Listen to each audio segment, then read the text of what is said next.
Hello friends, কেমন আছো তোমরা সবাই? আমি সঙ্গীতা নিয়োগী কেক লাভার্সের তরফ থেকে আজকে চলে এসেছি তোমাদের জন্য একটা কেকের রেসিপি নিয়ে। তো দেখো, এটা একটা আমার 1 পাউন্ড কেকের অর্ডার ছিল। বেসিক্যালি আমি 1 পাউন্ড কেকের ক্ষেত্রে 3টে লেয়ারে কেকগুলোকে কাট করে থাকি, কিন্তু এই দিদিটা আমাকে বলেছিল 4টে বা 5টা লেয়ারে কেকটাকে ডিভাইড করতে।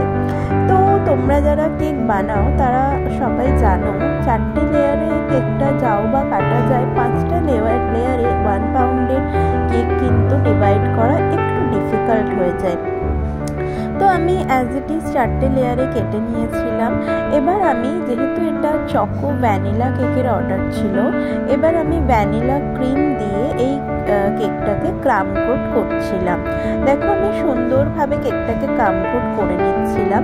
যেহেতু 4টে লেয়ারে কেকটা কেটেছিলাম, তো একটু ভেঙে গেছিল, বাট আমার খুব ভালো লাগে এই ভাঙা জিনিসগুলো দিয়ে আবার সুন্দরভাবে একটা সুন্দরভাবে এগুলোকে সাজিয়ে তুলতে।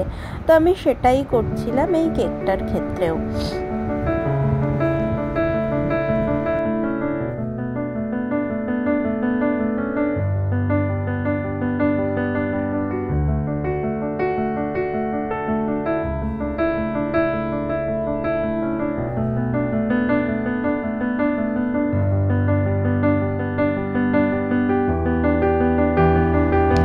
ফাইনালি আমি লাস্ট লেয়ারটা দিয়ে সুন্দরভাবে ক্রাম কোট করে নিচ্ছিলাম। আর জানো তো, এই ক্রাম কোটিং ব্যাপারটা একটা কিন্তু খুব ইন্টারেস্টিং। আমরা যত সুন্দরভাবে ক্রাম কোট করবো, তত কিন্তু কেকের ফিনিশিং ভীষণ ভালো আসে।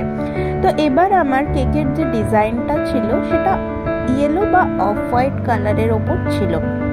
তো আমি সেটাই করছিলাম। একটা পাইপিং ব্যাগের মধ্যে আমি আলাদাভাবে ক্রিম নিয়ে আবার করে এর ওপর দিয়ে আমি ডিজাইনটা করছিলাম। তো দেখো, আমার ডিজাইনটা হাফ ডান হয়ে গেছে। আর এই ছিল ডিজাইনটা। আর কিছু ফন্ডেন্টের কাজ ছিল, যেটা আমি পরের দিন ডেলিভারির আগে করেছিলাম। আর দিদিটা আমাকে রিভিউও দিয়েছিল, তার ভীষণ ভালো লেগেছিল কেকটা। Thank you so much.